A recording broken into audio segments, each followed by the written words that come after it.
Some American companies relying on the H-1B visa program to hire employees might be breathing a sigh of relief this morning. So the Trump administration is revising its rules to say only certain new applications require the $100,000 fee introduced last month.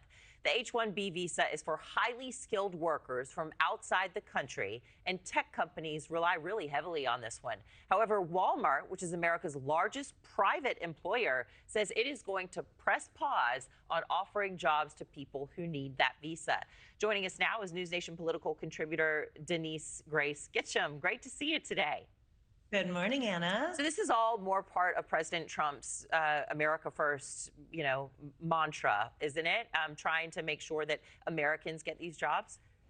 Yes, and it's interesting. I'm a daughter of immigrants, one of whom's from China, and I'm a huge fan of allowing more legal immigrants into our nation.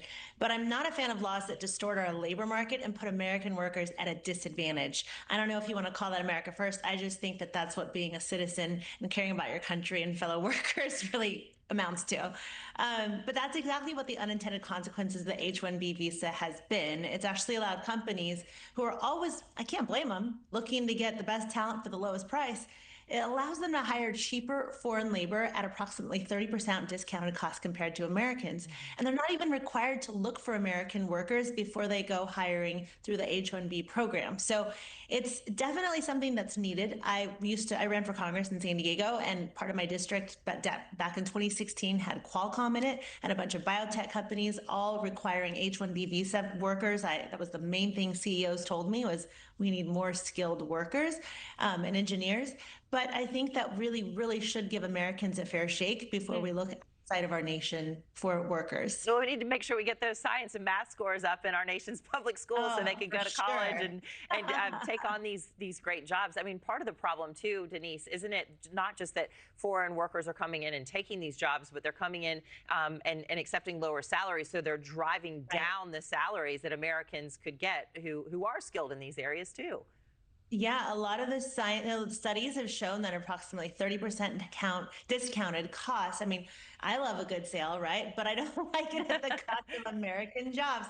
And so, yeah, it's funny when you say we got to get our math and science numbers up. You sound like my Chinese mom.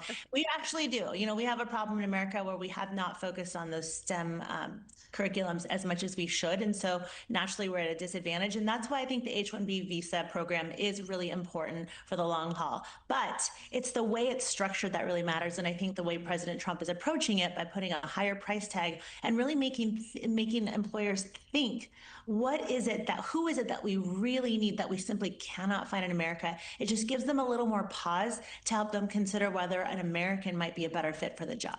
And as far as I know, this policy from Trump, this new policy, is going to be for, it would be extended for people who are living outside of the country that want to work here, not who are already here, on this visa. Is that right? It seems like people are grandfathered in if they're early on the program. So there's no reason to panic if you've really got all your H-1B visa workers in here. If you're looking for more, there's a reason to reconsider whether Americans might be just as well suited and maybe now cheaper. Well, maybe the rollout could have been a little bit cleaner, even though it sounds like you think it's a good idea. But there was a lot of panic, and business owners were going, oh my gosh, what are we going to do? Denise, thank you. Great to see you today.